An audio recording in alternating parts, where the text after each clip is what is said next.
Assalamualaikum warahmatullahi wabarakatuh. Alhamdulillah. Selalu saja kalimat suci ini kita ucapkan dengan berharap Sang Pencipta Allah menerimanya sebagai kalimat syukur. Karena Sang Pencipta Allah Subhanahu wa taala memang telah menjadikan kalimat ini sebagai kalimat terima kasih kepadanya. Dan dengan kalimat inilah segala kebutuhan kita di roda kehidupan di muka bumi akan dipenuhi olehnya. Selanjutnya kita panjatkan salawat dan taslim kepada manusia terbaik, yaitu Nabi besar Muhammad sallallahu alaihi wasallam, manusia yang telah Allah perintahkan untuk mengucapkan salam hormat kepadanya dan tentu berharap agar Allah Subhanahu wa taala memberikan kita apa yang telah Ia janjikan dengan mengucapkan satu kali salam hormat diberikan 10 kali tambahan rahmatnya. Melanjutkan bedah buku kita, Kitab Minhaj Muslim ditulis oleh Syekh Abu Bakar Jazair rahimahullah. Dan kita alhamdulillah sudah menyelesaikan kemarin lengkap semuanya masalah jihad. Kemudian kita juga telah menyelesaikan tentang masalah perlombaan, panahan, olahraga dan olah otak yang dibolehkan dan bagaimana anjuran dalam Islam agar setiap muslim selalu menjaga kesehatan, kekuatan tubuhnya dan juga kerapian, kebersihan, semuanya masuk dalam sabda Nabi SAW, al-mu'minul qawi khairu wa ahabbu ila Allah minal mu'minul dhaif. Seorang mukmin yang kuat dari sisi prinsip, keyakinan, ilmu, pendapatan, fisik, semua masuk dalamnya adalah lebih baik dan lebih dicintai oleh Allah daripada orang mukmin yang lemah. Dan ini sudah banyak lebar kita jelaskan dan insya Allah kita akan masuk malam ini dengan izin Allah Subhanahu wa taala pasal ketiga, masalah jual beli. Materi pertamanya itu masalah hukum, hikmah dan rukun jual beli. Tentu hal ini teman-teman sekalian hal yang mendasar harus diketahui oleh setiap muslim karena memang agama kita memotivasi kita untuk menjadi orang yang sukses dari sisi pendapatan. Selain tentu pendidikan dan yang lainnya. Tetapi masalah pendapatan ini adalah bagian daripada syariat kita. Dan Allah Subhanahu wa taala telah membuka pintu-pintu rezeki di perdagangan, transaksi jual beli. Dan ini harus difahami oleh setiap muslim terutama kaum laki-laki tentunya, di mana mereka punya kewajiban untuk mencari nafkah. Dan Islam menyuruh kita untuk menjadi orang kaya dan punya penghasilan. Sering saya ingatkan masalah itu karena ada sebagian orang bahkan menyebutkan adanya keutamaan menjadi orang miskin. Subhanallah, saya pernah duduk di sebuah majelis di Masjid Nabawi. Cuma saya tidak teringat nama syekhnya siapa. Karena kalau salah waktu itu beliau hanya menggantikan transisi, ada syekh yang meninggal, Syekh Atiyah meninggal dan transisi digantikan dengan syekh yang lain.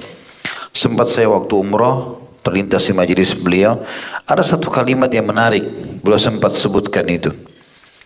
Beliau sempat memberikan masukan tentang judul yang ditulis oleh Imam Nawawi rahimahullah, keutamaan orang fakir. Dan di situ yang diangkat hadisnya adalah bagaimana orang fakir lebih dulu masuk ke dalam surga dari orang kaya selama setengah hari waktu akhirat. Ini berarti 500 tahun kalau waktu dunia. Maka beliau rincikan, beliau mengatakan sebenarnya ini bukan keutamaan fakir. Ini bukan keutamaan ini bukan motivasi untuk menjadi orang miskin. Tetapi isinya sebenarnya adalah orang yang miskin karena hisabnya lebih ringan, Allah dahulukan masuk ke dalam surga. Dan kita karena sudah di akhirat harus menghitung waktu akhirat. Kalau setengah hari waktu akhirat berarti setengah hari. Walaupun sebenarnya dia secara hitungan 500 tahun waktu dunia. Karena kita bukan lagi hidup di dunia. Perhitungannya sudah hitungan akhirat. Dan penitik beratan di sini tentang masalah bukan berarti orang kaya atau orang miskin lebih dulu masuk surga. Berarti orang kaya nanti derajatnya lebih rendah. Bisa saja orang yang masuk terlambat justru derajatnya lebih tinggi. Karena kalau kita lihat motivasi tentang mencari pendapatan dalam Islam itu besar sekali. Ya, banyak sekali. hampir seluruh ayat jihad Allah subhanahu wa ta'ala memulai dengan kalimat bi amwalikum wa anfusikum. Disuruh berjihad dengan harta dan juga jiwa. Juga Nabi SAW sebelum mengutus pasukan dan membentuk pasukan, yang pertama beliau suruh motivasi mengumpulkan harta. Setelah terkumpul harta banyak, barulah Nabi SAW membentuk pasukan dan memilih prajurit-prajurit pilihan untuk ikut berperang. Begitu juga banyak sekali manfaat-manfaat dalam syariat. Ada dalam syariat agama kita, terutama dalam rukun Islam, ada 2 rukun yang tidak akan dimiliki kecuali orang yang punya kemampuan harta, yaitu zakat dan haji. Dan ini butuh harta. Ini memang ibadah butuh harta. Tanpa harta kita tidak akan dapatkan pahala zakat, tanpa harta kita tidak akan mendapatkan haji. Karena memang ini butuh harta yang banyak. Dan orang dimotivasi untuk haji dan menghajikan orang. Ya, makin banyak kita memberikan manfaat dan memotivasi orang atau menjadi penyebab orang melakukan kebaikan, kita akan panen pahala dia. Maka berarti ada motivasi untuk melakukan hal tersebut. Dan di sini sebagian ulama mengatakan rukun Islam yang ketiga dan yang kelima, masalah zakat dan juga haji, tanda kutip ini adalah sebenarnya tanda kutip ya, tantangan dari Allah subhanahu wa ta'ala kepada hamba-hambanya, siapa di antara kalian yang mau mencapai tingkat kemampuan itu.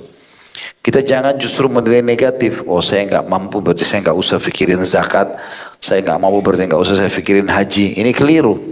Justru kita jadikan sebagai sebuah tantangan, ya, dorongan supaya kita mau dari seorang yang mustahik menjadi muzakki.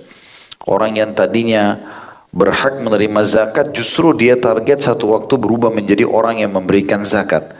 Tadinya dia hanya melihat orang pergi haji, sekarang dia pergi haji, bahkan dia menghajikan banyak orang. Begitu juga dengan masjid. Tidak mungkin tempat ibadah ini terbentuk tanpa harta. Kalau seandainya semua orang Islam menganggap bahwasanya fakir itu adalah sebuah keutamaan, maka tidak ada yang bisa bangun masjid. Tidak akan pernah orang bisa bangun madrasah. Pernikahan pun butuh mahar. Segala macam hal.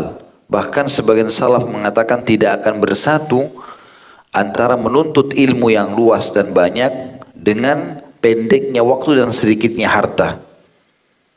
Jadi sebenarnya ini butuh. Seperti antum datang ke sini pun minimal butuh bensin misalnya.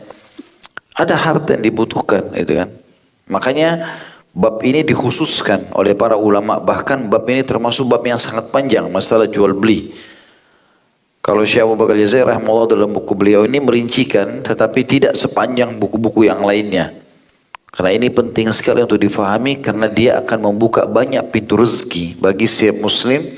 Cuma harus difahami tentang rukun-rukunnya supaya tidak terjadi transaksi yang salah. Poin A tentang masalah hukum jual beli dalam Islam. Kata Syekh Abu Bakar rahimahullah, jual beli disyariatkan berdasarkan Al-Quran. Maksudnya berbisnis, cari pendapatan dengan berbisnis, cari pendapatan supaya punya harta yang banyak, jadi bisa berbuat kebaikan yang banyak. Allah subhanahu wa ta'ala berfirman tentang masalah itu dalam surah Al-Baqarah ayat 275.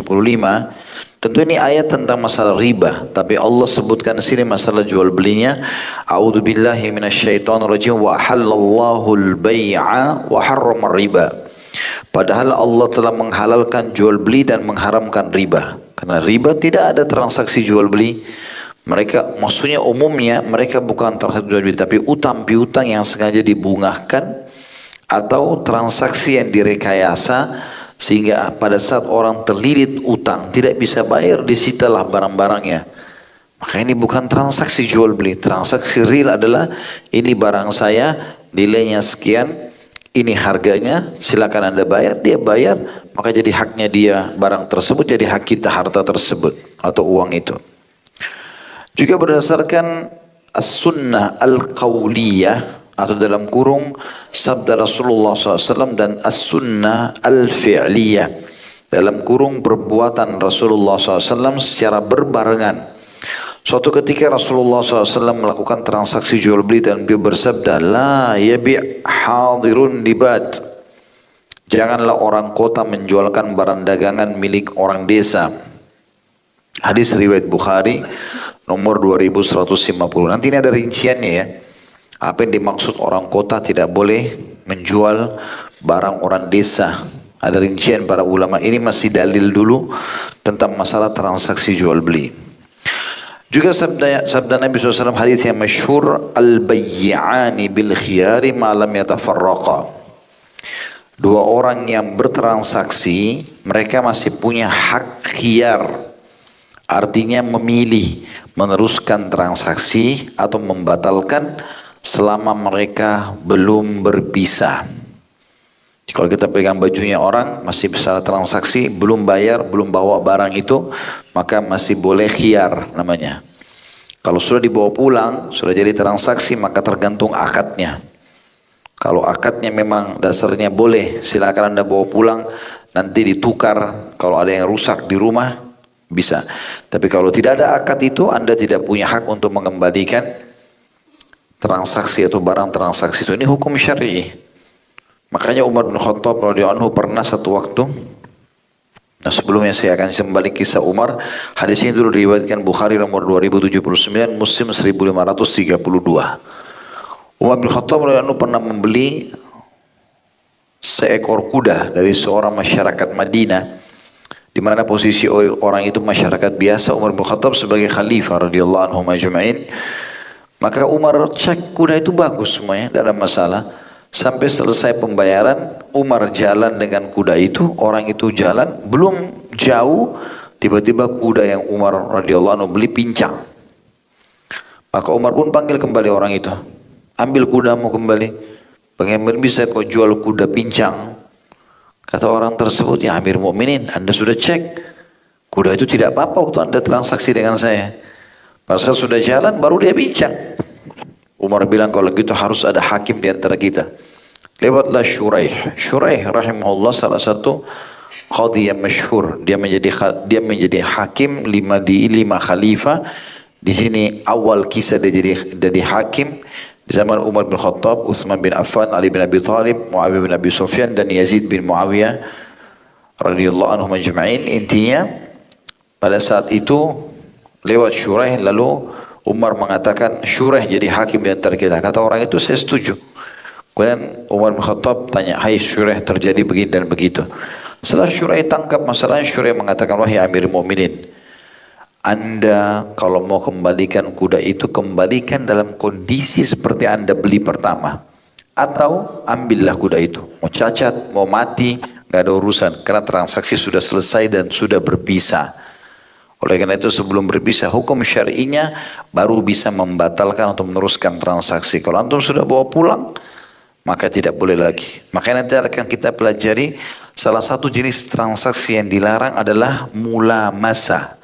Mula masa itu nyentuh produk saja, nggak dicek, lalu kemudian main ambil, gitu kan? Ini dilarang dalam Islam. Karena nanti pada saat antum pulang ternyata ada aibnya, sulit. Kecuali tadi saya bilang ada akad kesepakatan dari awal, kalau ada apa-apa di rumah saya akan tukar. Dan sudah dicek oleh pemiliknya, baru kita punya hak secara syar'i untuk mengembalikan. Setiap orang yang transaksi harus bertakwa kepada Tuhannya Allah Subhanahu wa taala. Innamal a'malu binniyat. Kalau dia niat menipu, produknya misalnya dia sudah pakai lalu sengaja dia mau kembalikan, ini nggak boleh. Makanya harus hati-hati teman-teman sekalian. Sekali antum sudah pakai produk itu, maka tidak boleh lagi dikembalikan. Itu sudah hukum syar'inya. Ini masalah poin A, masih masalah dalil secara global tentang transaksi jual beli dalam Al-Quran dan Sunnah Nabi alaihi salatu wassalam. Sementara tentu di sini tidak disebutkan masalah contoh. Nabi SAW mencontohkan itu karena beliau mulai masuk di alam perdagangan dari umur 21 tahun sampai dinobatkan menjadi Nabi. Kurang lebih Nabi Muhammad SAW menjadi pedagang yang sukses 19 tahun. Umur 8 tahun beliau setelah meninggal ibunya 6 tahun beliau dibina atau dinaungi oleh kakeknya Abdul Muthalib sampai 8 tahun, kemudian dibina oleh atau dinaungi oleh pamannya Abu Talib dari 8 tahun sampai menikah 25 tahun, Nah, di 8 tahun sampai 21 tahun beliau adalah pengembala kambing. Tapi di 21 tahun beliau sudah masuk di alam bisnis ini, transaksi jual beli. Dan beliau termasuk pedagang muda yang paling sukses di Mekah pada saat itu. Karena Nabi SAW satu-satunya pedagang Mekah yang mengumpulkan harta orang-orang yang diamanahkan. Kemudian beliau membeli barang-barang Mekah, lalu beliau bawa ke negeri Syam dijual. Lalu kemudian beliau bawa lagi barang-barang Syam dijual di Mekah. Jadi 2 kali untung. Sementara orang-orang Mekah hanya membawa harta dari Mekah saja. Mereka beli barang negeri Syam, kemudian mereka bawa ke Mekah. Jadi cuma 1 kali transaksi. Maka dengan itu Nabi SAW mendapatkan keuntungan yang sangat banyak. Dan ini salah satu sebab kenapa Khadijah radhiyallahu anha tertarik untuk menikah dengan Nabi alaihi salatu wassalam. Karena memang Khadijah sendiri radhiyallahu anha punya jiwa bisnis dan mendapatkan itu ada pada diri Nabi alaihi salatu wassalam. Dan beliau terus transaksi jual beli sampai masuk masa kenabian di umur 40 tahun. Situlah Khadijah meminta agar Nabi SAW fokus untuk berdakwah saja. Poin B-nya masalah hikmah jual beli. Hikmah disyariatkan jual beli ialah mengantarkan manusia kepada pencapaian kebutuhannya tentang sesuatu yang ada di tangan saudaranya tanpa kesulitan dan juga mudarat. Sudah masyhur tentunya. Artinya transaksi jual beli manfaatnya sangat besar bagi kedua belah pihak, baik pembeli ataupun penjual. Yang perlu digarisbawahi adalah poin C, masalah rukun jual beli. Rukun jual beli ada 5 perkara, yaitu yang pertama, penjual. Hendaklah dia pemilik yang sempurna dari barang yang dijual, atau orang yang mendapat izin menjualnya dan berakal sehat, bukan orang bodoh. Ini syarat yang pertama, harus penjualnya ada. Kalaupun orang diamanahkan, maka dia membahasakan ini diamanahkan kepada saya. Dan tidak boleh ada pengakuan kalau ini produk saya, sementara bukan produk dia. Nah, ini harus posisinya penjual. Ya, makanya para perantara-perantara ini harus hati-hati biasa. Karena mereka bisa mengaku ini tanah punyanya, padahal sebenarnya bukan. Gitu. Atau mobil ini atau motor itu, ternyata bukan punya dia. Dia sudah deal dengan pemilik barang harganya sekian, lalu kemudian dia mengaku ini barang dia. Masalah dia deal harga dengan pemilik barang, itu masih ada yang membolehkan di antara ulama, tapi masalahnya dia mengaku sebagai barangnya dusta. Ya, walaupun pemilik barang sudah mengamanahkan kepada dia. Poin 2-nya adalah pembeli. Hendaknya dia termasuk kelompok orang yang diperbolehkan menggunakan hartanya. Bukan orang bodoh dan bukan pula anak kecil yang tidak mendapatkan izin. C atau poin 3, maaf, bukan C-nya, poin 3-nya barang yang dijual. Hendaklah ia termasuk barang yang dibolehkan, halal, suci, bukan najis, dapat diserah terimakan kepada pembelinya dan kondisinya diberitahu kepada pembeli, meski hanya gambarannya saja. Jadi ada barang yang jelas. Ya. Yang keempat, nanti itu rincian masalah ini. Yang keempat, kalimat transaksi, kalimat ijab dan kabul. Misalnya pembeli berkata, juallah barang ini kepadaku. Penjual berkata, aku jual barang ini kepadamu. Atau dengan sikap yang mengisyaratkan kalimat transaksi. Misalnya pembeli berkata, juallah pakaian ini kepadaku. Kemudian penjual memberikan pakaian tersebut kepadanya. Jadi walaupun penjual tidak mengucapkan kalimat, tapi sudah ada kalimat dari pembeli mengatakan saya mau beli baju ini, itu berapa harga baju ini, maka sudah masuk dalam kalimat transaksi. Yang kelima, yang terakhir adalah adanya keridhaan di antara kedua belah pihak. Tidak sah jual beli yang dilakukan tanpa ada keridhaan di antara kedua belah pihak. Berdasarkan sabda Rasulullah SAW, innamal bay'u an taradhin. Jual beli itu dianggap sah hanyalah dengan berdasarkan keridhaan. Hadis ini diriwayatkan oleh Ibnu Majah nomor 2185 dengan sanad yang baik. Jadi artinya tidak boleh kita beli dari orang dengan cara memaksanya, menekan, intimidasi dan seterusnya. Itu tidak sah transaksinya.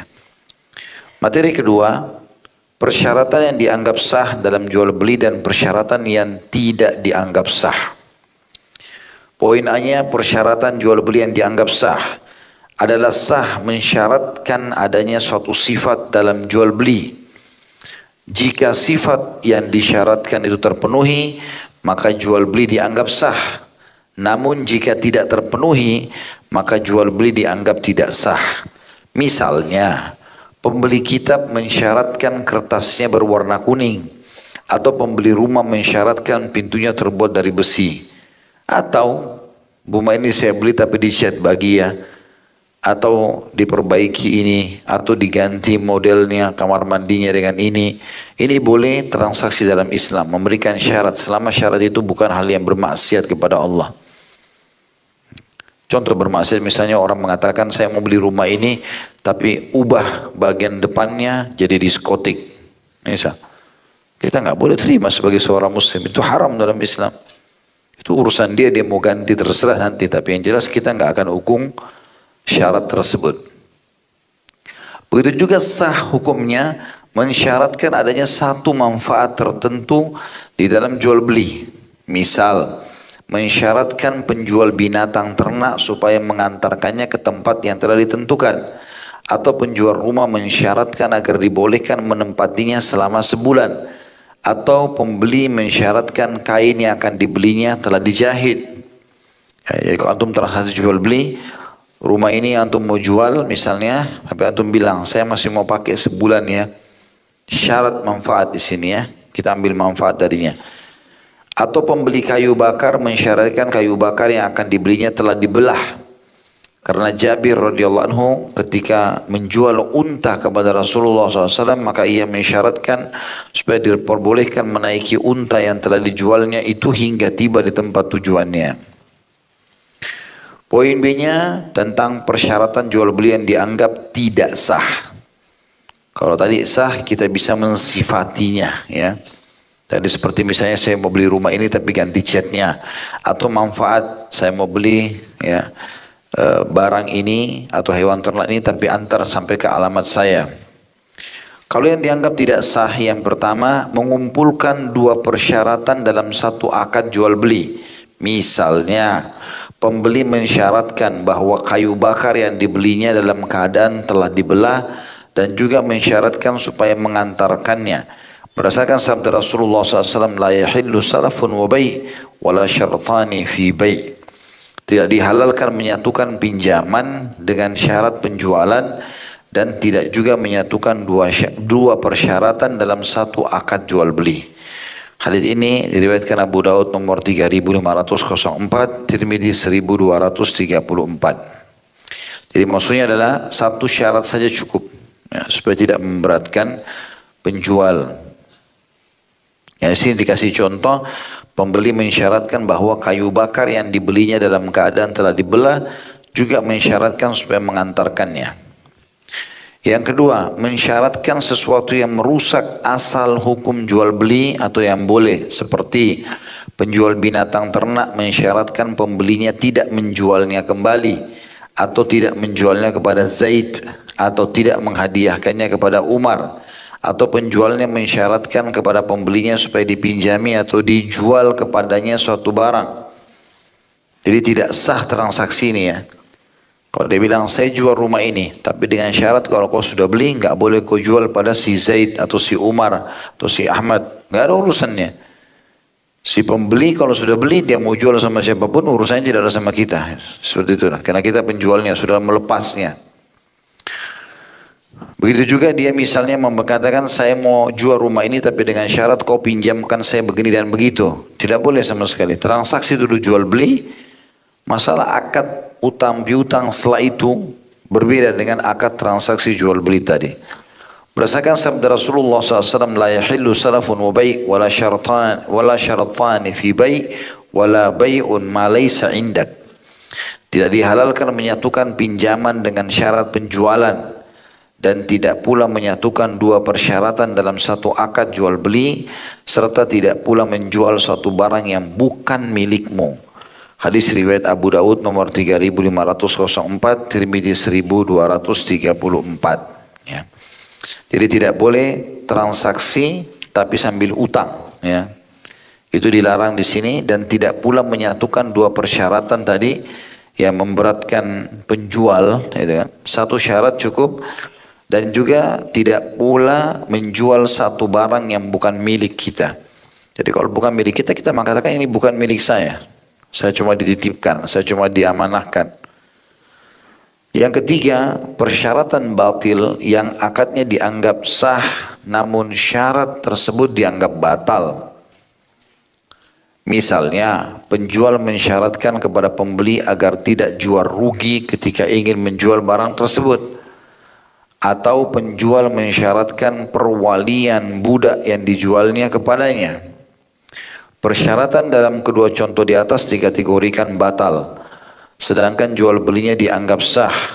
Jadi kalau orang jual di sini dikatakan yang pertama adalah contoh penjual menjual budak. Ya, maaf. Di sini misal penjual mensyaratkan kepada pembeli agar tidak jual rugi ketika ingin menjual barang tersebut. Saya jual gelas ini kepada si fulan, harganya Rp10.000. Lalu saya bilang, syaratnya nanti kalau kau jual jangan kau jual rugi ya. Ini syaratnya batal. Dia mau jual rugi, dia mau jual untung, terserah dia. Tapi transaksi saya sama dia dianggap sah. Karena dasarnya transaksi ini halal. Gitu kan? Begitu juga tadi dengan budak. Saya mau jual budak saya. Tapi perwaliannya tetap kepada saya. Nggak bisa. Budak sudah dijual. Haknya pembeli. Ya. Seperti itu yang dimaksud di sini. Dan dalilnya hampir sama. Diambil daripada hadis yang lain.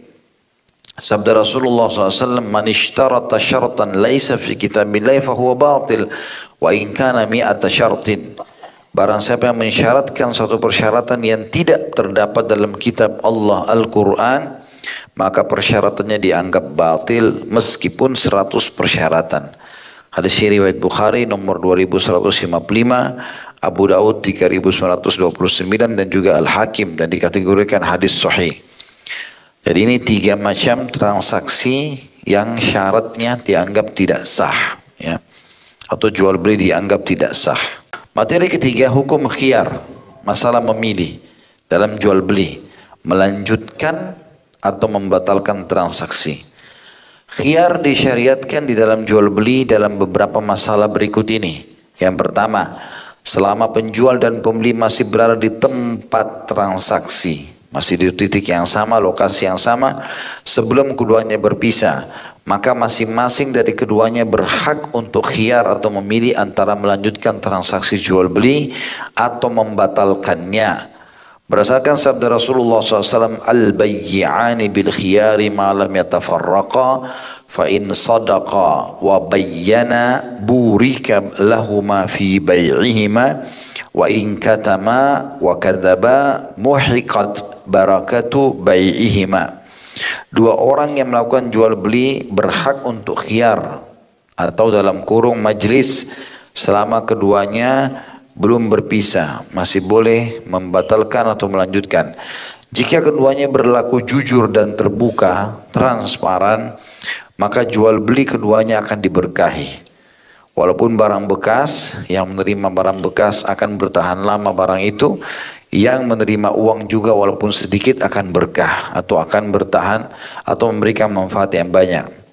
Sedangkan jika keduanya menutup-nutupi dan berdusta, maka dihilangkan keberkahan jual beli keduanya. Hadis ini riwayat Abu Daud nomor 3459 dan juga Al-Hakim menyebutkan, dan ini hadis sahih karena diriwayatkan Bukhari nomor 2079 dan Muslim 1532. Jadi kalau teman-teman jual mobil, jual motor, pernah tabrakan, ini pernah tabrakan enggak? Bilang pernah tabrakan. Cuma saya sudah bawa ke bengkel, lihat aja sendiri di depan, ini hasilnya. Jadi enggak usah bilang, oh enggak pernah tabrakan, padahal sudah 7 kali tabrakan. Ini paling jauh, nomor telepon antum diambil, habis itu batal transaksi. Enggak ada keberkahan, Allah SWT batalkan itu. Yang kedua, jika salah satu dari dua orang yang melakukan jual beli mensyaratkan hingga waktu tertentu untuk khiyar, kemudian keduanya menyetujuinya, maka keduanya berhak untuk khiyar dalam kurung asyarti atau mengikuti syarat hingga waktu tersebut berakhir. Kemudian melanjutkan jual beli berdasarkan sabda Rasulullah SAW, al-muslimuna ala syurutihim. Orang-orang muslim itu wajib menepati persyaratan yang telah disepakati oleh mereka. Hadis riwayat Abu Daud nomor 3594, Al-Hakim nomor 2157 dan dikategorikan hadis sahih. Kan tadi poin pertama, kalau kita transaksi jual beli masih di lokasi, kita masih boleh khiyar, lanjutin atau batalkan. Itu kalau kita sudah tinggalkan berarti sudah selesai. Kita mau beli baju nggak jadi, terus kita pergi. Baru 10 menit kita kembali, baju itu sudah dibeli orang lain, ya sudah haknya dia. Gitu kan? Karena kita sudah meninggalkan lokasi. Di poin kedua, beliau masukkan dalam boleh khiyar, ditunda, asal disepakati oleh kedua belah pihak. Misal, baju ini ditahan dulu buat saya ya. Nanti saya akan kembali setengah jam lagi. Maka di sini kalau penjual mengatakan baiklah, dia nggak boleh jual sama orang lain sampai waktu yang sudah disepakati. Ya. Kapan dia jual, maka dia berkhianat dalam akadnya. Sementara Nabi SAW sudah mengatakan orang Muslim harus patuh dengan syarat yang telah disepakati. Yang dimaksud dengan poin nomor 2. Di poin nomor 3. Jika salah satu dari dua orang yang melakukan jual beli menipu yang lainnya dengan tipuan yang sangat keji hingga tipuan itu mencapai sepertiganya atau lebih dengan menjual barang yang berat timbangannya hanya 10 kilo tapi disebutkan 15 kilo atau 20 kilo, maka pembeli boleh membatalkan jual belinya atau mengambilnya dengan hanya membayar sesuai dengan jumlah timbangan yang diketahui. Berdasarkan sabda Rasulullah SAW tujukan kepada seorang pembeli yang ditipu oleh kelemahan atau karena kelemahan akalnya atau bodoh. Membaya'ta faqul la khilabah. Terhadap orang yang mengajakmu bertransaksi maka katakan kepadanya tidak ada penipuan. Hadis riwayat Bukhari nomor 2117. Ya, sebagian ulama menganjurkan ini kalimat kita ucapkan walaupun kita dasarnya bukan memiliki akal yang lemah. Ya, setiap transaksi nggak ada manipulasi ya, nggak ada tipuan. Kita transaksi semuanya transparan jelas. Kapan saja terjadi penipuan dalam jual beli, maka orang yang ditipu berhak mengembalikan barangnya kepada pelakunya dengan mengambil kekurangannya atau membatalkan jual belinya. Tentu ini kalau Anda mengatakan bagaimana bisa, kita mungkin tidak dapat lagi orangnya dan seterusnya. Nah kalau ada pemerintahan Islam kita bisa ajukan ke hakim. Dan hakim akan melihat transaksi tersebut. Kalau memang transaksi itu ternyata ada unsur manipulasinya, ditimbang atau ada saksi, ternyata barangnya kurang atau disaksikan oleh orang memang berbeda barang yang dikasih dengan barang yang ditawarkan, maka ini semuanya boleh dibatalkan.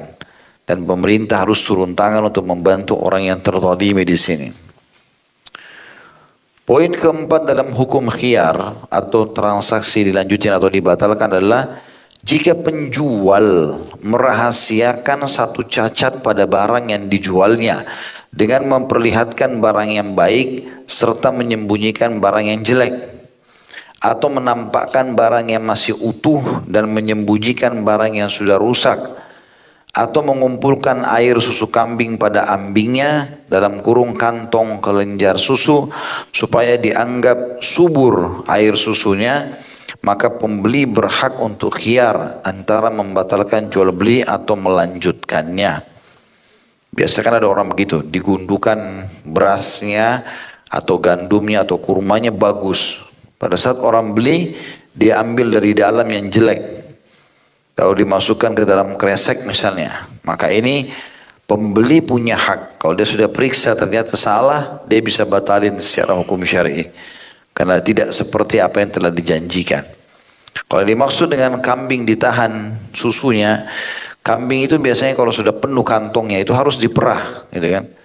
Dia bisa kesakitan, bahkan sakit kambing itu biasanya kalau tidak diperah, kantongnya makin besar. Nah kalau diperah, dia akan terisi lagi dengan secara otomatis. Tapi ada orang sengaja membiarkan kambingnya, mau sakit mau enggak dibiarin situ supaya kelihatan kambing itu subur. Karena rupanya hari ini kantongnya penuh, belum tentu besok penuh misalnya. Dia tahu begitu kambingnya tidak selamanya penuh kantongnya. Besok ada orang mau beli kambing itu maka dia biarkan di kantong tersebut. Ini enggak boleh. Karena dasarnya menyiksa hewan itu. Gitu kan. Ini juga termasuk diperhatikan dalam syariat Islam. Makanya dikatakan atau mengumpulkan air susu kambing pada ambingnya, dalam kurung atau kantong kelenjar susu, supaya dianggap susu subur, ya, subur air susunya, maka pembeli berhak, orang yang mau beli, untuk khiyar antara membatalkan jual beli atau melanjutkannya. Hal ini berdasarkan sabda Rasulullah SAW, la tusarrul ibila walal ghanam, faman ibta'aha fahuwa bi khairin nadharaini ba'da an yahlubaha insya amsaka wa insya raddaha wa sa'an min tamar. Janganlah kamu menahan air susu unta serta kambing dalam ambingnya. Kalau sudah penuh kantongnya diperah, itu termasuk haknya hewan. Tidak boleh dibiarkan karena akan membuat dia sakit. Barang siapa yang membelinya, maka dia berhak untuk khiyar di antara dua hal, melanjutkan jual beli atau membatalkannya setelah dia memerah air susunya. Jika dia berkenan, maka dia dapat menahannya, dan jika dia berkenan, maka dia dapat pula mengembalikan dan ditambah dengan satu sak kurma. Hadis ini riwayat Bukhari nomor 2148 dan Muslim 1515. Jadi kalau misalnya antum mau beli kambing, kambingnya penuh susunya. Di sini supaya antum tahu ini susu baru atau tidak, itu diperah. Karena kalau kita perah, kalau susu kemarin itu biasanya sudah rusak. Baunya pun sudah tidak sedap, warnanya sudah berubah, gitu kan. Tapi kalau kita mau beli transaksi kambing itu dan kita mau memastikan ini susunya sudah baru terisi, memang subur kambing ini atau dari kemarin, maka ini dengan kalau kita tidak mau ragu batalin transaksi. Tapi kalau kita mau transaksi dengan cara memastikan susunya kita perah, di sini susunya bagus atau tidak, maka dia boleh lanjutkan transaksi atau tidak. Tapi kalau dia sudah perah susunya, dia harus membayar itu dengan satu sak kurma. Ya. Satu sak kurma itu kalau kita seperti ukuran takaran zakat fitrah, sekitar 2,5 kilo atau sekitar 3,5 liter, ya kurang lebih seperti itu.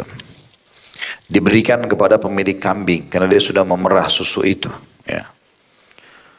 Poin nomor 5, bentuk khiyar, bentuk bolehnya batalin terhadap atau lanjutkan. Jika ditemukan suatu cacat pada barang yang dapat mengurangi nilainya, yang tidak diketahui oleh pembelinya sehingga dia ridho menerimanya ketika proses tawar-menawar, maka pembelinya berhak untuk khiyar antara melanjutkan jual beli atau membatalkannya. Berdasarkan sabda Rasulullah SAW, la yahillu li muslimin ba'a min akhihi bay'an fi aibin illa bayyanahu lah. Tidak dihalalkan, artinya kalau antum sengaja menutupi aib barang, maka tidak halal rezeki yang antum ambil itu, uangnya. Tidak dihalalkan bagi seorang muslim menjual suatu barang kepada saudaranya yang di dalamnya mengandung cacat, kecuali setelah ia menjelaskannya kepadanya. Hadis ini riwayat Ahmad dan juga Ibnu Majah. Dan lafaz ini riwayat Ibnu Majah nomor 2246 dengan sanad hasan. Jadi apapun kekurangan barang itu, ya, bilang. Kalau ada yang bilang, kenapa anda mau jual rumah ini? Kenapa anda mau jual mobil ini? Kenapa mau jual motor? Jelaskan, sampaikan apa adanya. Kalau memang dia cuma tinggal berdua sama istrinya, rumahnya terlalu besar, ya rumah ini terlalu besar. Misal contoh, atau sepi, dia mengatakan rumah di sini sepi menurut saya. Tapi anda boleh cek sendiri. Dia harus jelaskan kalau ditanya masalah itu, ya.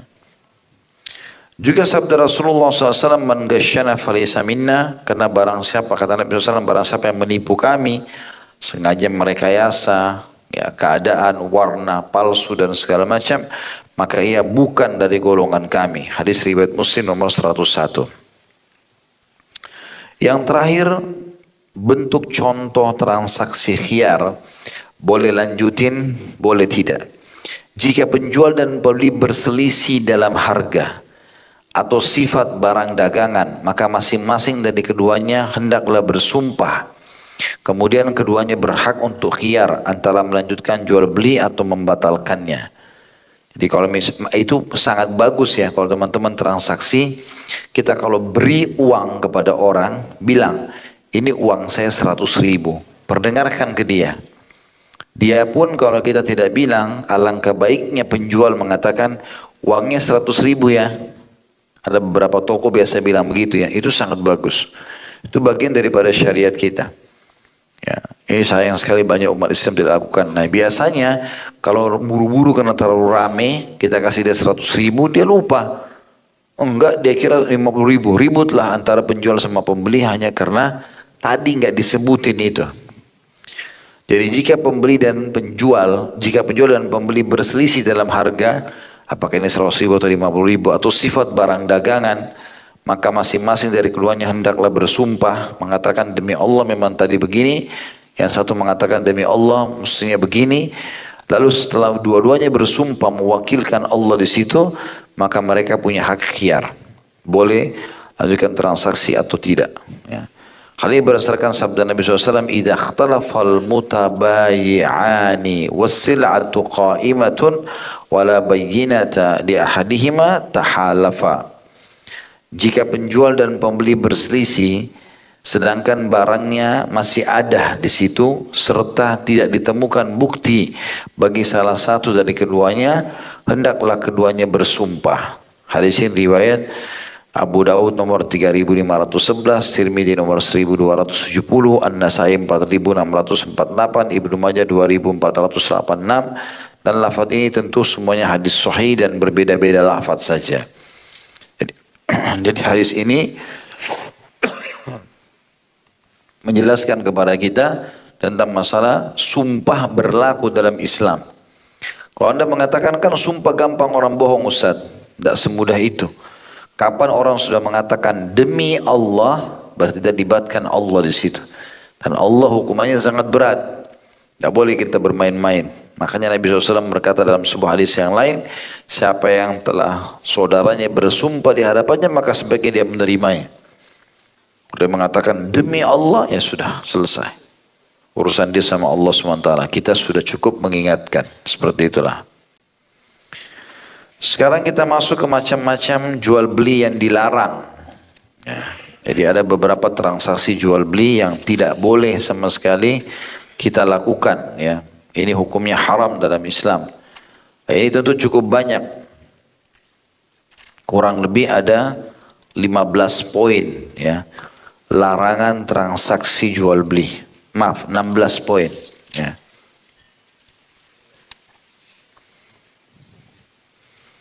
Kita coba masuk ke beberapa poin di sini. Rasulullah SAW telah melarang beberapa macam jual beli karena di dalamnya terdapat unsur penipuan yang menyebabkan pelakunya memakan harta milik orang lain dengan cara batil dan penipuan yang melahirkan kedengkian, perselisihan dan permusuhan di antara orang-orang Islam. Di antaranya, yang pertama, jual beli barang yang belum diterima. Tidak diperbolehkan bagi seorang muslim membeli barang kemudian dia menjual kembali sebelum menerimanya dari penjualnya. Berdasarkan sabda Rasulullah SAW, "Idza syaraita syai'an fala tabi'u hatta taqbidah." Jika kamu membeli satu barang, jangan kamu jual kembali sebelum kau menerimanya terlebih dahulu. Hadis ini riwayat Ahmad nomor 14.892. Kemudian juga sabda Nabi SAW, Man ibta'a ta'aman fala yabi'hu hatta yastawfiyah. Barang siapa yang membeli makanan maka janganlah menjualnya kembali sampai ia menerimanya terlebih dahulu. Hadis riwayat Bukhari nomor 2126. Ibnu Abbas juga berkata, radhiyallahu anhu, aku tidak memperkirakan sesuatu kecuali yang semisalnya dengannya. Maksudnya adalah di poin pertama ini yang tidak boleh. Kalau kita beli barang, yang paling aman kita beli barang misalnya, transaksi apa saja, mau sekarang online atau tidak, intinya barang kita terima dulu, sudah jelas, kita sudah cek, benar barang yang kita pesan ini, ya, kemudian baru kita boleh jual lagi. Ya, ini banyak maslahatnya, karena misalnya antum pesan dari seseorang, antum juga cuma andalkan foto di handphone atau di medsos sekarang, kemudian antum mengatakan ini barangnya. Ada barangnya. Padahal kita tidak ada barangnya di tangan. Kemudian kita memesan dari sebuah toko, kita cuma lihat foto misalnya.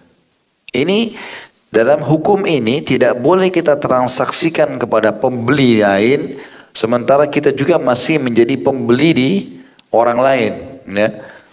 Kita harus menerima dulu barang itu, sudah kita pastikan benar, lalu mungkin barang itu aslinya kita foto, boleh kita mengatakan ini barangnya sudah ada. Bagi teman-teman yang online bertakwa kepada Allah SWT, kalau pajang foto dan bilang stok ada, harus ada, walaupun cuma satu. Tidak boleh sama sekali nggak ada produk antum bilang stok terbatas atau stok ada, ya, dan seterusnya. Makanya tidak benar. Lalu orang transfer uang sebelum ada produk. Ini berbahaya sekali. Kalau kapan dia terima uang orang lain, kemudian dia pesan ke pabriknya atau tokonya dan tidak ada, maka ini susah. Akan mengganggu nanti, bisa saja orang yang punya uang tangkap buruk, mungkin dianggap ini orang penipu, mungkin dianggap orang ini, mungkin niatnya tidak seperti itu. Tapi ini semua efek-efeknya sangat besar. Oleh karena itu, terima produk, baru jual. Tidak boleh sama sekali kita transaksi tanpa kita periksa dan terima produk yang sudah kita beli itu. Ya. Yang kedua, jual beli barang yang sudah dibeli oleh muslim yang lain. Ini nggak boleh terjadi. Tadi produk harus diterima dulu baru kita jual. Ini dilarang kalau kita belum terima sudah kita jual. Ya. Yang kedua, jual beli barang yang sudah dibeli oleh muslim lain. Sudah terjadi transaksi. Tidak diperbolehkan bagi seorang muslim membeli satu barang yang telah dibeli saudaranya sama muslim. Misalnya, saudaranya membeli suatu barang dengan harga 5 dirham. Lalu seorang muslim berkata kepada penjualnya, kembalikan uang itu kepada pemiliknya. Niscaya aku akan membeli barang ini darimu seharga 6 dirham. Kita suka sekali sebuah gelas atau sebuah baju, harganya 100.000. Tadi sudah dibeli orang-orang lain, lalu kita nego sama penjualnya. Udahlah, kembalikan aja uangnya, saya beli dari kau 150.000. Ini nggak boleh. Karena sudah terjadi akad transaksi jual beli. Kalau antum paksakan, nanti bajunya tidak akan berkah. Berdasarkan sabda Rasulullah SAW, la yabi' ba'dukum ala bai'i ba'd. Janganlah sebagian antara kamu membeli barang yang telah dibeli oleh orang lain. Dan hadis ini diriwayatkan oleh Bukhari nomor 2165, juga riwayat Muslim 1412. Hadis ini itu ada lanjutannya ya. Dan tidak boleh seseorang mengkhidbah di atas khidbah saudaranya. Kalau sudah ada akad, sudah ada pembicaraan, saya akan menikah dengan kamu atau melamar, dan pihak perempuan atau ayahnya belum memutuskan, mereka mengatakan misal berikan kami waktu berpikir 3 hari. Berarti masa 3 hari itu nggak boleh dikhidbah sama laki-laki lain. Jadi antum kalau mau khidbah, mau melihat nazar, bilang ada khidbah nggak? Kalau ada khidbah nggak? Sampai selesai itu baru saya masuk. Gitu. Baru saya mengkhidbah. Karena ini dilarang dalam Islam. Sebagaimana juga ada hadis yang menjelaskan tidak boleh menumpahkan sperma di atas sperma saudara. Artinya kalau perempuan itu lagi hamil, nggak boleh dinikahi. Karena sudah ada sperma laki-laki lain di situ. Sampai dia melahirkan baru boleh dinikahi. Nah, ini sayang sekali banyak di Indonesia menikahi wanita hamil padahal bukan dari dia, gitu kan. Sedangkan sperma dia saja, pendapat jumhur ulama mengatakan tetap tidak boleh dia nikahi. Jumhur ulama mayoritas yang mengatakan tidak boleh nikahi sampai perempuan itu melahirkan. Karena hadis ini tidak boleh dan janganlah kalian menumpahkan sperma di atas sperma saudaranya. Itu adalah sama, walaupun sperma dia yang pertama tetap dianggap tidak halal, dan sperma dia setelah dia akad nikah adalah sperma yang halal. Tidak boleh melimpahkan haram dengan halal gitu. Begitu rincian para ulama. Intinya transaksi jual beli teman-teman yang sudah dibeli oleh orang lain tidak boleh lagi, walaupun kita suka. Belilah produk yang lainnya. Yang ketiga, jual beli yang haram adalah jual beli sesuatu dengan sistem najash atau jontrot di sini ya. Ada putun nomor 1324 dijelaskan najash menurut bahasa ialah melepaskan binatang buruan dari kandangnya dengan maksud untuk diburu, dan menurut syariat ialah menawar satu barang dengan harga yang lebih tinggi tanpa bermaksud membelinya, melainkan supaya para penawar tertarik dan menawarnya dengan harga lebih tinggi. Ini biasa terjadi di pegadaian, ya, gadai-gadai. Ini produk saya mau jual, gelas 10.000, siapa yang mau beli? Padahal pemilik gadai ini sudah punya 4 orang teman di situ yang datang, kemudian yang ini mengatakan 20.000, yang itu mengatakan 30. Padahal mereka ini bukan mau beli, hanya mau naikin harga saja. Itu namanya transaksi najash. Mirip ada sebagian toko juga begitu, orang tidak bertakwa pada Allah, dia sudah sepakat sama temannya, kalau kita masuk ke tokonya, kita lihat baju ini, oh baju ini bagus nih. Ya, kita lagi mau beli, tapi sebenarnya mesti bimbang beli atau enggak ya. Temannya pemilik toko masuk seakan-akan pembeli. Oh ini bagus nih, Pak, kalau enggak mau saya yang beli ya. Hanya untuk memotivasi supaya orang itu transaksi. Padahal orang yang datang ke rumah tidak mau beli. Itu namanya transaksi najash. Jual beli sesuatu dengan sistem najash tidak diperbolehkan bagi seorang muslim menawar barang tanpa bermaksud membelinya. Tujuannya hanyalah supaya para penawar yang lainnya mengikutinya atau untuk menawar tinggi sehingga mereka tertipu untuk membelinya. Sebagaimana tidak diperbolehkan juga bagi seorang muslim berkata kepada pembeli yang hendak membeli suatu barang, barang ini dibelinya dengan harga sekian, dengan maksud supaya pembeli tertipu, baik hal itu dilakukan karena bersekongkol dengan sahabatnya atau tidak. Berdasarkan keterangan yang dituturkan oleh Ibnu Umar radhiyallahu anhu, nah Rasulullah SAW anin najash. Rasulullah SAW melarang transaksi dengan sistem najash. Hadis Bukhari nomor 2142, dan juga Nabi mengatakan wala tanajashu, dan jangan saling bertransaksi atau jual beli dengan sistem najash. Hadis riwayat Bukhari nomor 2140, Imam Muslim 1515. Jadi ini tidak dibolehkan sama sekali. Termasuk juga kalau tadi ya dikasih contoh di sini oleh Syekh Abu Bakar rahimahullah, kalau antum jual barang lalu antum bilang jangan ditawar di bawah harga ini ya, karena harga ini saya beli. Padahal sebenarnya dia bohong. Jangan ditawar, pokoknya yang penting jangan di bawah 1 juta deh. Di atas 1 juta nggak masalah, karena itu belum sampai modal saya. Dia bohong. Ini masuk dalam transaksi najash. Karena tujuannya supaya orang tidak nawar di bawah 1 juta, gitu ya. Kita nggak harus dalam Islam menyebutkan modal. Saya mau jual 50.000, mau beli silakan, tidak mau ya sudah. Kita mau kasih diskon misalnya 5.000, ya sudah 45.000. Orang nggak mau beli ya sudah, selesai. Berhentikan saja pada saat itu, gitu kan? Atau kita lepaskan kepada dia dengan niat insya Allah mendapatkan rezeki yang halal atau membantu saudara muslim, itu boleh. Yang keempat, jual beli yang haram adalah jual beli barang yang diharamkan dan barang najis atau barang yang najis ya.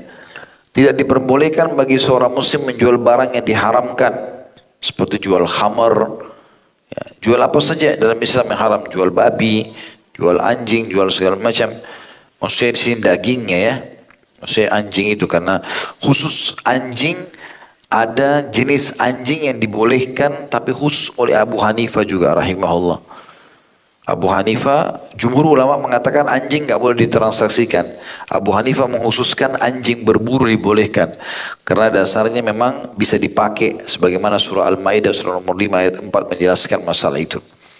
Intinya teman-teman sekalian, tidak diperbolehkan bagi seorang muslim menjual barang yang diharamkan, barang najis, serta barang yang membawa kepada sesuatu yang diharamkan. Jadi tidak diperbolehkan baginya jual beli minuman keras, daging babi, lukisan, maksudnya lukisan sini lukisan makhluk hidup ya, bangkai, ya, kecuali bangkai dibolehkan, seperti apa semua hewan air kan bangkainya halal gitu ya, atau kalau darat itu belalang, yang lain tidak boleh gitu ya. Patung tidak boleh ditransaksikan karena dasarnya memang ini larangan dalam syariat Islam. Dan anggur yang sudah memabukkan, bukan anggur buah ya, kepada seseorang yang akan menjadikannya sebagai minuman keras, Hal ini berdasarkan sabda Rasulullah SAW, Inna Allah harrama bai'al khamri wal maitati wal khinziri wal asnam. Sesungguhnya Allah telah mengharamkan jual beli minuman keras, bangkai, daging babi, dan juga berhala. Hadis ini diriwayatkan oleh Bukhari nomor 2236, Muslim 1581. Ya, jadi semua jenis khamr nggak boleh. Dan khamr itu semua yang mengubah akal, tidak dari normal menjadi keluar dari batas normalnya, baik itu cairan ataupun bubuk. Makanya narkotika masuk dalam hal-hal yang dilarang, masuk dalam kategori khamr umumnya. Maita adalah bangkai, tadi saya sudah bilang, kecuali bangkai yang dibolehkan, karena Nabi SAW mengatakan dihalalkan buat kalian 2 bangkai, semua bangkai air dan juga bangkai darat belalang, ya. Daging babi secara mutlak semuanya tidak boleh dan tidak boleh merekayasanya. Ya. Begitu juga dengan berhala. Merekayasa itu begini.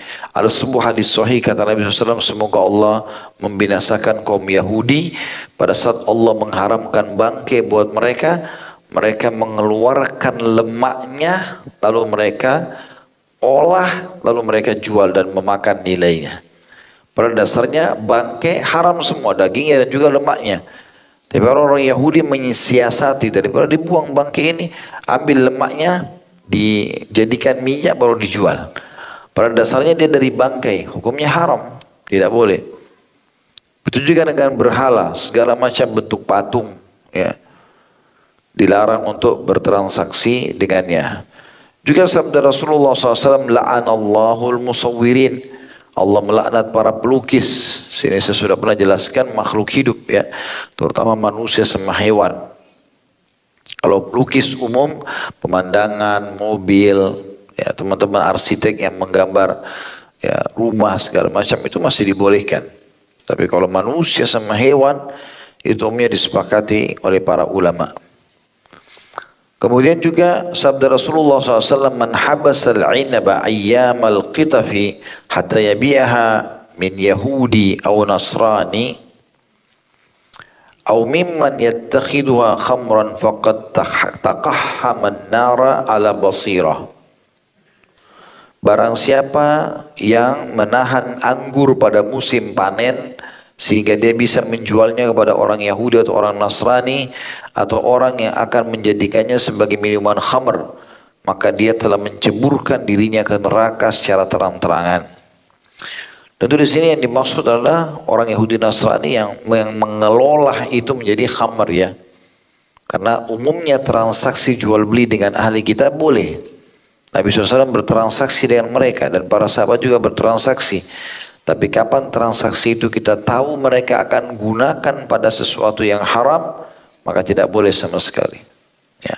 Seperti misalnya tadi, anggur untuk dijual atau dibuat jadi khamr. Ya. Yang kelima, jual beli yang di dalamnya terdapat unsur manipulasi. Tidak diperbolehkan bagi seorang muslim melakukan jual beli yang di dalamnya mengandung unsur manipulasi. Sehingga tidak diperbolehkan menjual ikan yang ada di dalam kolam, menjual bulu domba yang masih melekat di punggung domba, dan menjual janin binatang yang masih ada dalam perut induknya, menjual air susu binatang yang masih ada dalam ambingnya, menjual buah-buahan sebelum matang, ya, atau masih bergantung di pohonnya sebelum dipetik, ya. Menjual biji-bijian sebelum keras karena tidak tahu ini jadi atau enggak, gitu. Menjual barang tanpa diperbolehkan melihat. Beli saja barang ini dalam dus tapi nggak usah dibuka, nggak boleh dibuka. Ambil saja begitu, ya. Mau baik mau enggak ya terserah, nasib-nasiban, ini nggak boleh. Membolak-balik, ya. Jadi di sini dikatakan menjual barang tanpa diperbolehkan melihat, membolak-balik atau memeriksanya. Ketika barangnya ada pada penjualnya atau tanpa menjelaskan sifat, jenis, dan beratnya ketika barangnya tidak ada pada penjualnya. Semua itu berdasarkan sabda Rasulullah SAW, la tasyaru samaka fil ma fa innahu gharar. Jangan kamu membeli ikan yang masih ada di dalam air, karena hal itu mengandung unsur manipulasi. Hadis ini diriwayatkan Ahmad nomor 3667. Tentu di sini ulama rincikan ya. Kalau kita beli ikan dalam air dengan niat untuk hiasan saja, untuk dipelihara nggak ada masalah. Untuk hiasan, karena dasarnya kita beli di akuarium segala macam, tidak ada masalah. Tapi kalau niatnya untuk diternakkan atau untuk dimakan, maka nggak boleh. Sampai kita keluarkan, dilihat, ya seperti biasa kita kalau beli ikan dari tempat pemancingan, habis dikeluarkan ditimbang dulu, dilihat, gitu kan. Maka disitulah baru ditakar atau dinilai berapa atau diberikan berapa nilainya. Keterangan juga dituturkan oleh Ibnu Umar radhiyallahu anhu, nah Rasulullah SAW an yuba'a tamrun hatta yut'am aw sufun ala dhahrin aw labanin fi dhar'in aw samnun fi laban. Rasulullah SAW melarang kurma dijual sehingga ia dapat dimakan. Jadi kurma itu biasa melalui 4 proses ya. Hijau dulu, ini belum bisa dimakan. Ini uniknya, kadang-kadang banyak jemaah haji kita, jemaah umroh banyak beli. Dan yang paling gampang laku, ya promosinya adalah buat kejantanan, kesuburan, dan seterusnya. Orang Arab aja nggak ada yang makan di kurma hijau, hanya orang kita. Kemudian dia pindah ke tahap kedua, kuning. Nah ini sudah layak makan. Kemudian dia merah, baru kemudian dia menjadi coklat atau hitam, gitu kan? Nah kalau dia masih hijau, ini disebutkan dalam hadis Rasulullah SAW melarang dijual sehingga ia layak kurma, sehingga ia dapat dimakan. Atau bulu domba yang masih melekat di punggung domba. Jadi harus dicukur dulu. Setelah dicukur, dikeluarkan, baru kemudian kita bisa melihat. Mungkin pada saat dicukur salah, sehingga akhirnya terpotong atau apalah, tidak seperti targetnya. Atau air susu yang masih berada di ambingnya, atau samin atau mentega yang masih berupa air susu. Ya. Hadis ini riwayat Baihaqi jilid 5 halaman 340, Darul Qutni jilid 3 halaman 14, dan dianggap layak dijadikan sebagai hujjah. Jadi kalau misalnya kita mau beli mentega atau keju, ya kita beli dalam bentuk mentega atau keju. Kalau masih ada orang mengatakan ini susu, saya akan ubah menjadi mentega, lalu dia jual kepada kita nilai mentega, nggak boleh. Karena dasarnya masih susu, harus diubah dulu, baru kemudian kita transaksi. Itu yang dimaksud dalam hadis ini. Juga keterangan dalam riwayat lain, nah Rasulullah SAW an bai'ith thamrati hatta tuzhiya, qalu wa ma tuzhi, qala tahmar. Faqala idza mana'a Allahu thamrata fabima tastahillu mala akhik. Rasulullah SAW melarang menjual buah-buahan sehingga matang. Ibnu Umar berkata, para sahabat bertanya kepada Rasulullah SAW, apa yang dimaksud dengan matang? Beliau mengatakan, yang dimaksud dengan matang di sini adalah sudah memerah. Rasulullah SAW melanjutkan, apabila Allah menghalangi buah-buahan tersebut dalam kurung layak dikonsumsi, maka dengan alasan apa kamu akan menghalalkan harta saudaramu? Hadis ini riwayat Bukhari nomor 2208 dan Muslim 1555. Jadi sini teman-teman, yang dimaksud dengan matang layak dikonsumsi ya.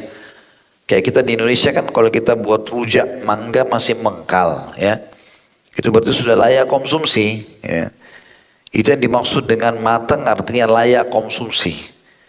Makna daripada sabda Nabi SAW sampai dia merah, maksudnya berubah warna ya. Berubah warna biasanya dari yang paling benar untuk dijual adalah yang sudah berubah dari sedang menjadi masak ya, sehingga dia sangat manis untuk dikonsumsi. Maka itu yang dimaksud. Tapi kata sebagian ulama, kalau seandainya buah itu dasarnya sudah memang dikenal dan dikonsumsi di wilayah itu dengan setengah matang, misalnya kayak kita tadi mangga mengkal misalnya, maka berarti tidak ada masalah karena memang dasarnya sudah layak untuk dikonsumsi, masuk dalam kategori matang di situ. Juga keterangan yang dituturkan oleh Abu Sa'id Al-Khudri radhiyallahu anhu, tadi itu hadis Bukhari ya. nomor 2208 dan Muslim 1555. Juga keterangan hadits Abu Sa'id Al-Khudri radhiyallahu anhu, beliau berkata, nah Rasulullah SAW anil mulamasati wal munabadzati fil bai'. Rasulullah SAW telah melarang mulamasah atau saling menyentuh dan munabadzah saling melempar dalam jual beli. Jadi misalnya beli, dia cuma sentuh barang itu, baju misalnya di dalam plastik, ya. Ini baju bagus ya, diambil. Dia nggak cek, dia nggak apa. Itu namanya mulamasah. Dalam Islam tidak boleh, dilarang. Harusnya antum buka dulu, cek. Mungkin terlalu robeknya. Mungkin tertulis ukurannya XL, tapi begitu kita buka kecil. Mungkin salah tempel. Ya. Sementara tadi hukum khiyar, kalau kita sudah terlanjur pisah, berarti sudah selesai transaksi, nggak boleh antum kembalikan, kan gitu. Makanya mulamasah dilarang. Begitu juga dengan munabadzah, saling melempar barang. Contoh misal, saya punya toko di sini, dia juga punya toko di sebelah teman saya. Karena ramainya pembeli, lalu saya bilang, lemparin saya baju yang itu. Dia lempar ke toko saya, lalu saya main ambil, langsung kasih ke kresek, jual kepada pembeli. Ini nggak boleh. Saya sekarang transaksi sama dia, harus saya cek barang ini. Benar nggak ini? Ukurannya, buka segala macam, liatin pembeli. Ini ya. Kemudian baru kita ya, jual kepada dia. Itu pun juga harus sudah disepakati, kita sudah transaksi jual beli dengan dia. Ya, transaksi jual beli dengan dia sudah terputus, baru kita jual lagi kepada orang lain. Ya, ini yang dimaksud dengan munabadzah. Biasanya orang hanya saling melempar-lempar barang, tapi ternyata melempar barang itu belum tentu sesuai dengan apa yang diharapkan. Apalagi langsung dikasih konsumen. Sekarang kalau konsumennya protes kepada penjual, penjual akan protes juga penjual itu. Ini jadi akhirnya jadi panjang hanya karena masalah tidak memahami apa yang Nabi SAW larang ini. Adapun yang dimaksud dengan mulamasah adalah seseorang mengadakan transaksi jual beli dengan menyentuh kain milik orang lain pada waktu malam atau siang sebagai tanda dilangsungkannya transaksi tanpa membolak-baliknya. Sedangkan munabadzah adalah seseorang mengadakan transaksi jual beli dengan melemparkan kainnya dan orang yang lain membalasnya dengan melakukan hal yang sama sebagai tanda dilangsungkannya transaksi. Dan kedua hal tersebut merupakan bentuk transaksi jual beli di antara keduanya tanpa melihat, memeriksa serta membolak-balikkan. Hadis ini diriwayatkan oleh Bukhari nomor 2144, Muslim 1512. Intinya poin kelima, cek barang itu sudah selesai semuanya, antum cek baru antum bayar transaksi jual beli. Jangan hanya mulamasah atau munabadzah. Mulamasah berarti hanya menyentuh dan tanpa cek, ataupun munabadzah hanya saling melempar, ya, hanya saling melempar saja. Jual beli yang keenam, dua transaksi dalam satu transaksi. Seorang muslim tidak diperbolehkan mentransaksikan dua transaksi dalam satu transaksi, melainkan dia harus mentransaksikannya dalam transaksi yang berbeda. Karena di dalamnya mengandung unsur kesamaran yang dapat menyakiti atau merugikan muslim lainnya atau memakan hartanya dengan cara yang tidak benar. Adapun mentransaksikan dua transaksi dalam satu akad terdiri dari beberapa bentuk, diantaranya penjual berkata kepada pembeli, si penjual berkata kepada pembeli, aku menjual satu barang kepadamu dengan harga 10 dirham kontan atau dengan 15 dirham kredit hingga batas waktu tertentu. Lalu ia melanjutkan transaksi jual belinya, tapi penjual tidak menjelaskan kepada pembeli transaksi yang mana yang akan dilangsungkan. Contoh lain, jadi dia harus bilang, kita sepakat ini di kredit atau ini di cash. Dia tidak boleh hanya memberikan harta atau memberikan harga berbeda lalu kemudian dikasih kepada pembeli. Pembeli nggak tahu apakah ini harus bayar cash atau harus bayar kredit. Gitu. Contoh lain, penjual berkata kepada pembeli, aku jual rumah ini kepadamu dengan harga sekian, dengan syarat bahwa kamu harus menjualnya kembali kepada aku dengan harga sekian dan sekian. Contoh lain, jadi maksudnya saya jual kepada kau rumah ini. Bulan depan jual kepada saya dengan harga ini. Ini langsung dua akad dalam satu transaksi. Sekarang dia lagi mau menjual barang rumah kepada saya si A, jual rumah kepada si B. Ini rumah saya jual kepada kamu ya. Maka ini transaksi aja belum selesai. Langsung dia kasih syarat transaksi yang kedua. Kalau nanti bulan depan kau jual ke saya lagi. Orang transaksi yang pertama aja belum selesai, sekarang dia sudah buat akad transaksi yang kedua gitu. Contoh lain lagi dikatakan, ya saya sebutkan dulu kembali, contohnya adalah penjual berkata ke pembeli, aku jual rumah ini kepadamu dengan harga sekian. Dengan syarat bahwa kamu harus menjualnya kembali kepadaku dengan harga sekian dan sekian. Jadi ada dua akad langsung. Contoh lainnya, seorang penjual menjual salah satu dari dua buah barang yang berbeda dengan harga 1 dinar dan akad pun dilangsungkan. Tapi pembeli tidak mengetahui barang yang mana dari kedua barang tersebut yang telah dibelinya. Ya. Jadi dia taruh dua barang sama-sama, jenisnya sama. Tapi ini 1 dirham, ini 2 dirham. Beda.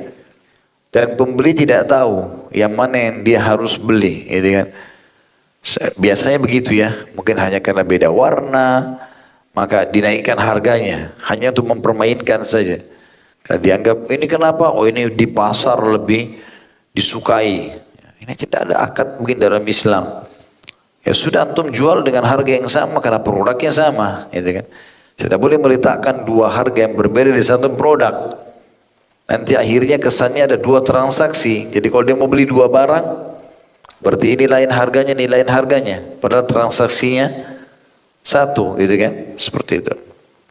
Hal itu berdasarkan keterangan juga dalam sebuah hadis, annahu sallallahu alaihi wasallam naha an bai'ataini fi bai'ah, bahwa Rasulullah SAW telah melarang dua transaksi jual beli dalam satu transaksi. Hadis ini disebutkan oleh Ahmad nomor 9301, Tirmidzi nomor 1231, dan hadis ini dikategorikan hadis yang sahih. Ya, Allahu a'lam. Baik, itu saja. Insyaallah kita lanjutkan nanti pertemuan akan datang. Subhanakallahumma bihamdika asyhadu an la ilaha illa anta astaghfiruka wa atubu ilaik. Wassalamualaikum warahmatullahi wabarakatuh.